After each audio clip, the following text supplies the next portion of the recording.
আসসালামু আলাইকুম। নবম শ্রেণীর জীবন ও জীবিকা বিষয়ের ক্লাসে সবাইকে স্বাগতম। ক্লাস উপস্থাপনায় আমি মোহাম্মদ আব্দুল্লাহ আল মামুন। নবম শ্রেণীর জীবন ও জীবিকা বিষয়ের আর্থিক ভাবনা অভিজ্ঞতার একটি গুরুত্বপূর্ণ বিষয় হচ্ছে দলিল। দলিল সম্পর্কে বিস্তারিত ধারণা না থাকলে অনেক ক্ষেত্রে জাল দলিল, ভুয়া কাগজপত্রের জন্য আর্থিক ক্ষতির পাশাপাশি আইনগত জটিলতায়ও পড়তে হয়। তাহলে দলিল সম্পর্কে বিস্তারিত ধারণা থাকা অতীব প্রয়োজন। যে কোনো প্রকার সত্ত্ব বা মালিকানা হস্তান্তরের ক্ষেত্রে সবচেয়ে গুরুত্বপূর্ণ প্রমাণক যা দলিল নামে পরিচিত।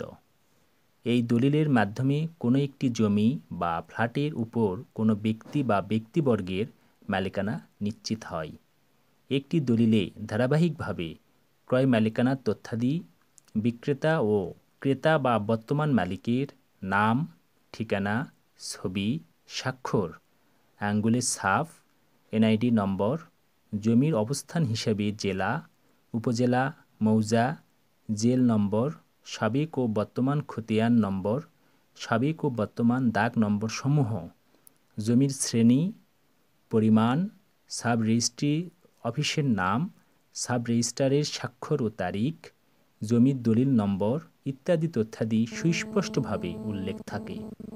জমির মালিকানার দলিল সর্বদা সরকার মুদ্রিত জুডিশিয়াল স্ট্যাম্পের উপর প্রস্তুত করা হয় এবং সাব রেজিস্ট্রি অফিসে নির্দিষ্ট ফি জমা প্রদানের মাধ্যমে রেজিস্ট্রি সম্পন্ন হয়। রেজিস্ট্রিবিহীন মালিকানার দলিল আইনগতভাবে গ্রহণযোগ্য নয়।